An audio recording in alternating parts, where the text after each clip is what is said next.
Bismillahirrahmanirrahim. Assalamualaikum warahmatullahi wabarakatuh. Alhamdulillahirrabbilalamin. Assalatu wassalamu ala asrafil anbiya wal mursalin wa ala alihi wa sahbihi ajma'in. Amma ba'du. Pertama-tama, marilah kita panjatkan puji syukur kehadirat Allah Subhanahu wa taala yang telah memberikan berbagai nikmat, di antaranya nikmat iman dan juga kesehatan. Tak lupa pula, salawat dan salam semoga senantiasa tercurah limpahkan kepada junjungan alam, yakni Nabi Muhammad SAW. Perkenalkan, nama saya Nadila Nurfitriani, kelas PAI 3A, yang mana pada kesempatan kali ini saya akan memaparkan salah satu media pembelajaran audiovisual interaktif, yaitu menggunakan PowerPoint. Nah, pembuatan media ini ditujukan untuk memenuhi tugas individu mata kuliah media pembelajaran PAI yang diampu oleh Bapak Muhammad Aris Munawar, MPD. Nah, jadi di sini saya akan memaparkan tentang pembelajaran menggunakan PowerPoint interaktif. Nah, tentu saja, istilah PowerPoint sudah tidak asing di kalangan banyak orang, termasuk bagi guru. Biasanya, guru menggunakan bantuan PowerPoint dalam proses mengajarnya, karena PowerPoint sendiri memiliki banyak kelebihan, terutama dalam menunjang proses penyampaian materi. Berikut akan dipaparkan beberapa kelebihan dari PowerPoint. Yang pertama, memiliki efek visual yang menarik. Di PowerPoint, kita dapat membuat efek visual yang sangat menarik. Karena dalam PPT sendiri atau PowerPoint itu sendiri, kita dapat menambahkan gambar, video, ataupun yang lainnya dalam satu tempat sekaligus. Nah, sehingga ketika media ini digunakan dalam pembelajaran, maka kemungkinan besar siswa dapat mudah memahaminya. Selanjutnya, untuk kelebihan yang kedua yaitu mudah digunakan. Kenapa dikatakan mudah digunakan? Nah, di aplikasi PowerPoint ini sudah terdapat berbagai macam template yang dapat digunakan oleh penggunanya. Kita tinggal menyesuaikan saja sesuai dengan kebutuhan ataupun sesuai yang kita inginkan. Karena di sini juga kita dapat mengubah sesuka hati ataupun memasukkan teks, gambar, video, audio sesuai dengan yang kita inginkan. Untuk yang ketiga, mudah dalam menyampaikan materi. Nah, PowerPoint dikatakan mudah karena dalam mendistribusikan file presentasi yang menggunakan PowerPoint, itu ukuran filenya relatif kecil dan dapat diakses melalui komputer atau smartphone. Nah, itulah mengapa media pembelajaran PowerPoint ini sangat cocok digunakan oleh guru. Melalui kelebihan-kelebihan tadi, saya tergugah untuk membuat media pembelajaran menggunakan PowerPoint. Nah, di PowerPoint ini saya memilih materi tingkat Madrasah Sanawiyah kelas 7 tentang penyembelihan. Nah, di sini dalam materi ini terdapat kompetensi dasar. Yang pertama, menghayati nilai-nilai dari ketentuan menyembelih binatang. Kemudian, menjalankan sikap tanggung jawab dan berbuat baik sebagai implementasi dari pengalaman menerapkan menyembelih binatang menurut syariat Islam. Selanjutnya, menerapkan ketentuan penyembelihan binatang dan mempraktikkan menyembelih binatang. Selain itu, ada juga tujuan pembelajaran dari materi yang saya bawakan. Pertama, mengimani nilai kelembutan pada sesama makhluk Allah Subhanahu wa taala dalam kehidupan. Yang kedua, menunjukkan sikap penghormatan terhadap ketentuan penyembelihan. Yang ketiga, menampilkan sikap kasih sayang pada sesama makhluk Allah, baik sesama manusia, binatang, maupun tumbuhan. Yang keempat, mengidentifikasi ketentuan dalam menyembelih binatang. Yang kelima, mendeskripsikan tata cara menyembelih binatang. Keenam, menerapkan tata cara menyembelih binatang. Ketujuh, menyusun laporan tata cara penyembelihan binatang. Dan yang terakhir, mendemonstrasikan tata cara penyembelihan binatang. Nah, jadi itu sekilas terkait dengan kompetensi dasar, juga tujuan pembelajaran dari materi penyembelihan ini. Nah, sebagai implementasi di kelas, berikut saya akan berikan contoh penggunaan media ini ketika digunakan oleh guru dalam mengajar peserta didik. Bismillahirrahmanirrahim. Assalamualaikum warahmatullahi wabarakatuh. Selamat pagi anak-anak. Apakah masih semangat? Alhamdulillah jika semuanya semangat. Nah, berarti menandakan semuanya siap untuk belajar. Nah, pada pertemuan ini kita akan membahas tentang penyembelihan. Nah, kita akan membahas apa? Nah, betul, kita akan membahas penyembelihan. Namun sebelumnya, apakah PowerPoint ini dapat dilihat dengan jelas? Baik, alhamdulillah jika dapat dilihat dengan jelas. Di sini dapat dilihat oleh kalian semua ada dua opsi ya. Yang pertama ada materi, yang kedua ada kuis. Nah, sebelum menginjak kepada kuis, nah kita harus belajar dulu nih. Kita harus tahu dulu materi terkait dengan penyembelihan. Baik, kita langsung saja mulai ya untuk materinya. Nah, di penyembelihan ini terdapat 4 pokok pembahasan. Nah, baik. Boleh dibaca sama-sama ya. Nah, jadi yang pertama ada pengertian penyembelihan. Yang kedua ada dalil penyembelihan. Selanjutnya yang ketiga ada rukun dan syarat penyembelihan. Dan yang keempat, apa yang keempat? Nah, hal-hal yang harus diperhatikan dalam penyembelihan. Nah, jadi anak-anak, pada pertemuan kali ini, Ibu berharap setelah mempelajari materi terkait dengan penyembelihan, kalian mampu memahami dari keempat pokok pembahasan ini. Nah, baik, siap ya.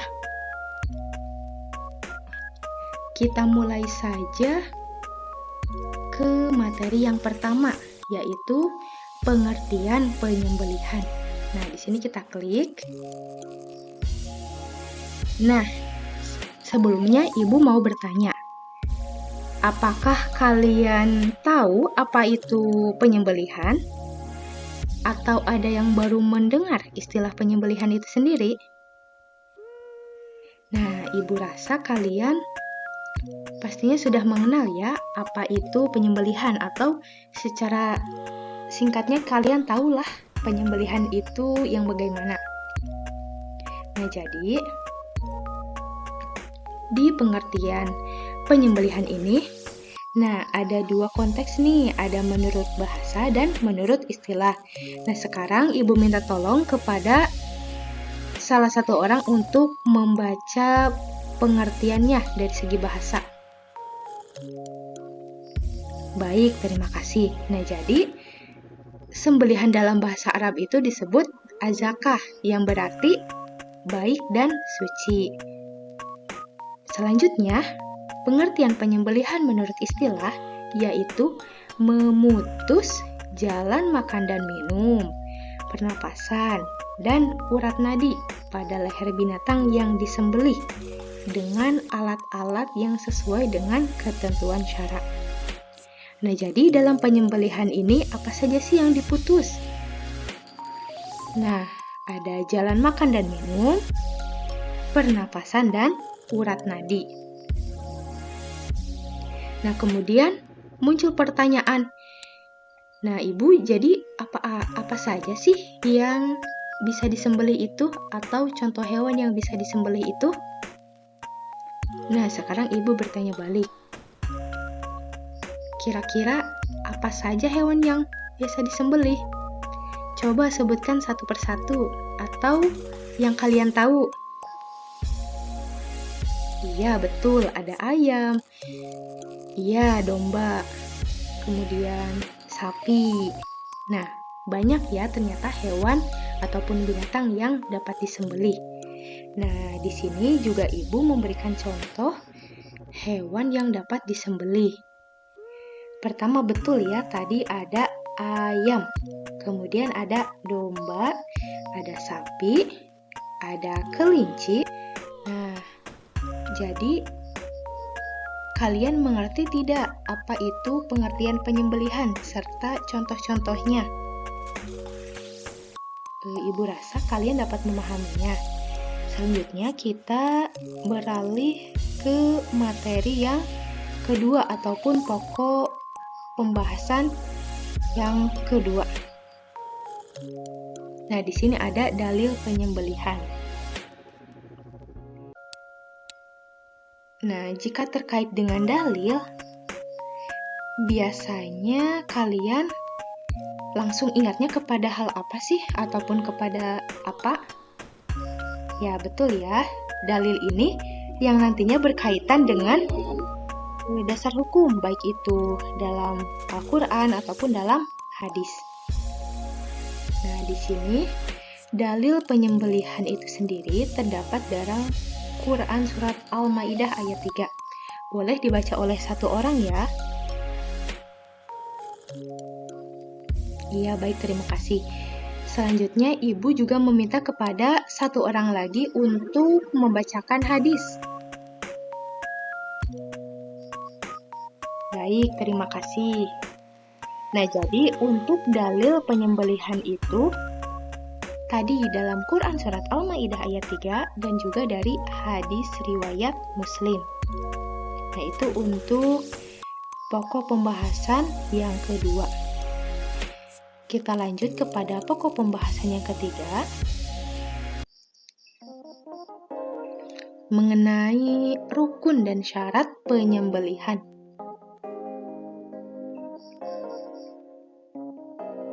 Bagaimana rukun dan syarat dalam penyembelihan?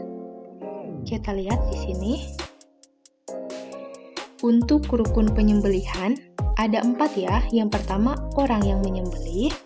Selanjutnya, hewan yang disembelih. Ada niat dan juga alat untuk menyembelih. Nah, masing-masing dari keempat rukun tersebut memiliki syarat-syaratnya yang tentunya harus dipenuhi oleh setiap yang akan melaksanakan penyembelihan atau yang terkait dengan penyembelihan. Nah, dimulai dari orang yang menyembelih. Dapat dilihat ya di sini syarat penyembelihan bagi orang yang menyembelih itu, yang pertama harus muslim, yang kedua berakal sehat, dan yang ketiga mumayyiz. Gampang ya diingatnya. Muslim, berakal sehat, dan mumayyiz.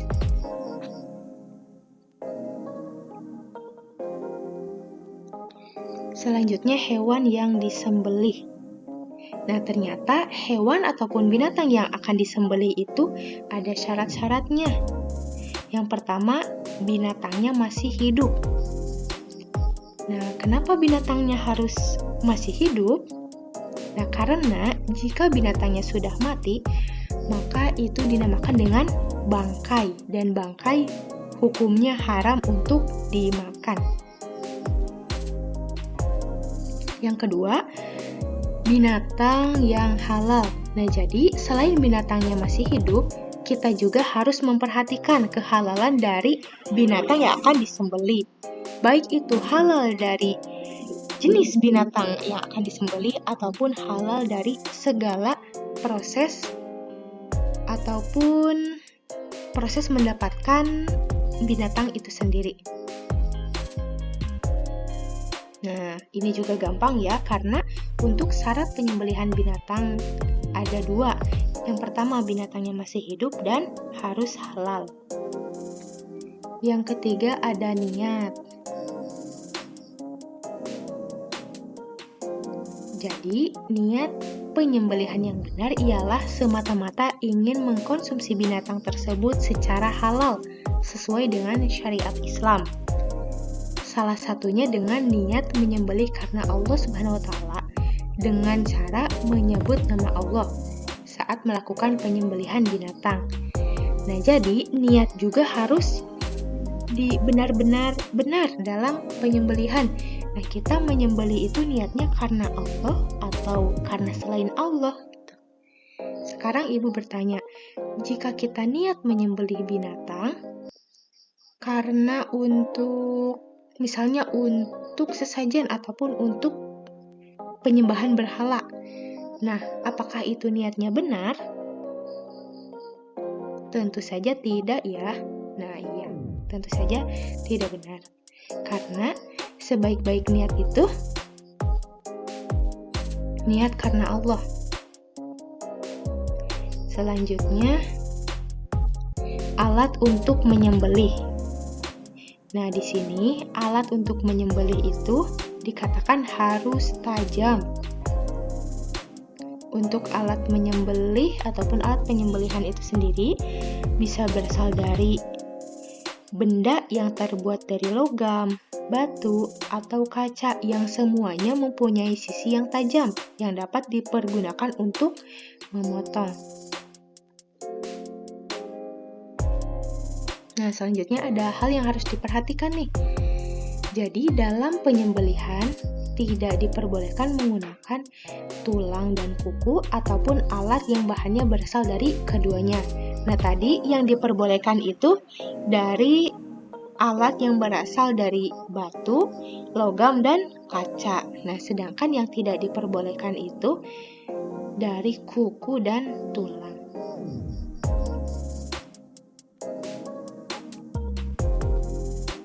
Nah, sudah ya rukun dan syarat penyembelihan. Rukunnya ada 4 dan masing-masing rukunnya itu memiliki syarat. Apakah materi yang ketiga ataupun pokok pembahasan yang ketiga dapat dipahami? Apa ada yang masih bingung? Alhamdulillah jika dapat dipahami ya. Selanjutnya kita beralih kepada pokok pembahasan yang terakhir, yaitu hal-hal yang harus diperhatikan dalam penyembelihan.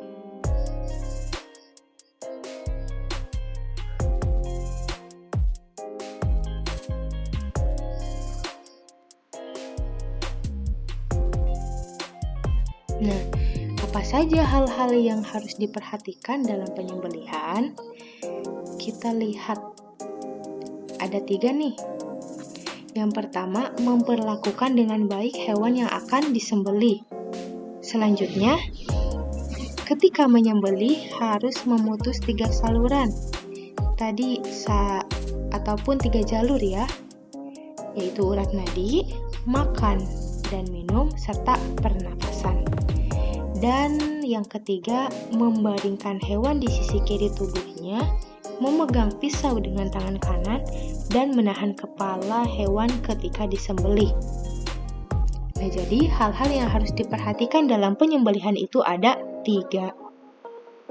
Nah, selanjutnya di sini ibu akan memberikan contoh ataupun ada video pendek terkait dengan penyembelihan hewan. Nah, di sini ada contoh penyembelihan hewan. Nah, di sini itu penyembelihannya ayam. Salah satu hewan yang Disimak ya. sering dikonsumsi di Indonesia. Walaupun termasuk makanan halal, tetapi kita juga perlu membaca doa menyembelih ayam agar sesuai dengan syariat Islam. Jika proses pemotongan ini tidak benar sesuai syariat Islam, daging ayam yang kita peroleh menjadi tidak halal. Karena titik kritis dalam proses memperoleh daging adalah saat penyembelihan. Tata cara memotong ayam sebaiknya hadapkan hewan ke arah kiblat. Kemudian pemotong harus membaca doa berikut ini. 1. Membaca basmalah. Bismillahirrahmanirrahim. Artinya, dengan nama Allah yang Maha Pengasih lagi Maha Penyayang. 2. Membaca sholawat Nabi Muhammad sallallahu alaihi wasallam. Allahumma sholli ala Sayyidina Muhammadin wa ala ali Sayyidina Muhammad. Artinya, Tuhanku, limpahkan rahmat untuk Nabi Muhammad sallallahu alaihi wasallam dan keluarganya. 3. Membaca takbir 3 kali dan tahmid 1 kali. Allahu Akbar, Allahu Akbar, Allahu Akbar, walillahil hamd. Artinya, Allah Maha Besar, Allah Maha Besar, Allah Maha Besar, segala puji bagimu. 4. Membaca doa menyembelih. Allahumma hadhihi minka wa ilaika fataqabbal minni ya karim. Artinya, ya Tuhanku, hewan ini adalah nikmat darimu, dan dengan ini aku bertaqarrub kepadamu. Karenanya, hai Tuhan yang Maha Pemurah, terimalah taqarrubku. Demikian bacaan doa menyembelih ayam sesuai syariat Islam.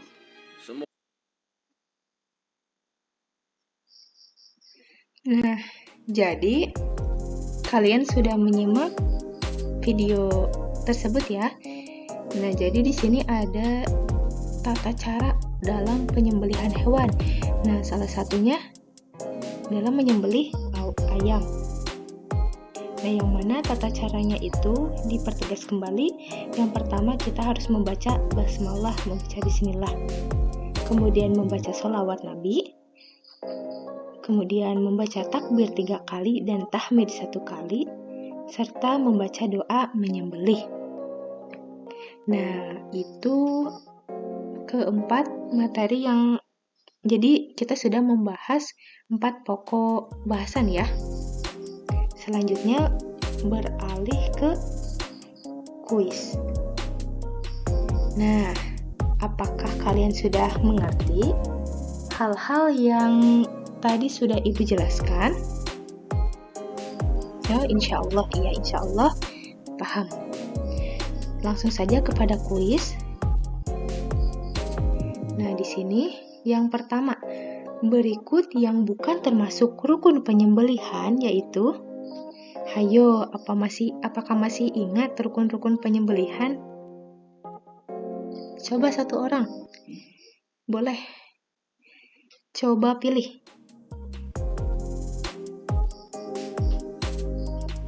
Yang mana nih? Yang D. Oke, kita lihat ya jawabannya benar atau salah. Kita klik D. Nah, ternyata benar nih.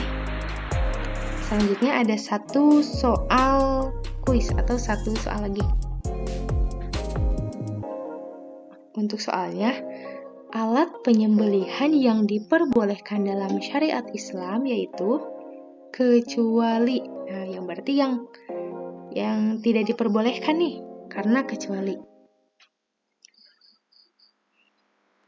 Apa jawaban yang C? Oke, kita lihat ya. Jawaban yang C itu benar apa salah? Kita klik. Wah, ternyata benar juga nih. Nah, baik. Alhamdulillah. Ibu rasa kalian sudah memahami materi terkait dengan penyembelihan. Nah, tadi dipertegas kembali, tadi pokok pembahasan yang kita bahas itu, yang pertama ada pengertian penyembelihan, yang kedua ada dalil penyembelihan, yang ketiga rukun dan syarat penyembelihan, dan yang terakhir hal-hal yang harus diperhatikan dalam penyembelihan. Sebelum menutup pembelajaran hari ini, apakah dari kalian ada yang mau ditanyakan atau ada yang masih bingung?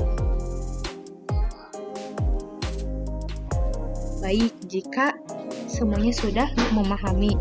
Nah, Ibu tutup untuk pembelajaran pada kesempatan kali ini dengan mari kita ucap hamdalah bersama-sama.